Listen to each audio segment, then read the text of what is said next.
നല്ലൊരു ഹൃദയത്തിനുടമയെ കണ്ടെത്താൻ പ്രയാസമാണ്. നല്ലൊരു മനസ്സുമായി സംസാരിക്കുന്നത് ഭാഗ്യമാണ്. പരസ്പരം കേൾക്കാനുള്ള ക്ഷമയും സമയവും ഉണ്ടാകുമ്പോഴാണ് ജീവിതബന്ധങ്ങൾ മനോഹരമാകുന്നത്. തിരിച്ചു കിട്ടാത്ത ഒരു കണക്കും കാലം ബാക്കി വയ്ക്കാറില്ല.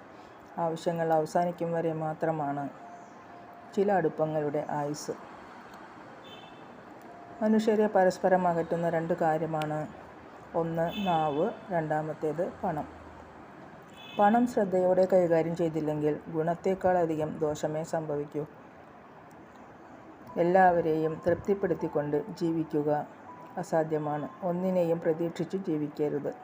പ്രതീക്ഷകൾ തകർന്നാൽ പിന്നീട് ജീവിതം പറ്റണമെന്നില്ല. ദുഃഖം അറിഞ്ഞാലേ സന്തോഷത്തിൻ്റെ വില മനസ്സിലാകൂ. അതേപോലെ നഷ്ടപ്പെടുമ്പോഴേ നേട്ടത്തിൻ്റെയും വില അറിയൂ. പെയ്തൊഴിയാതെ ഒരു കാർമേഘവും ഒരുപാട് കാലം നിലനിൽക്കില്ല. പ്രശ്നങ്ങളാകുന്ന മേഘങ്ങളും തീർച്ചയായും പെയ്തൊഴിയും. ഒരുപാട് സന്തോഷത്തോടെ എല്ലാവർക്കും ശുഭരാത്രി. Good night.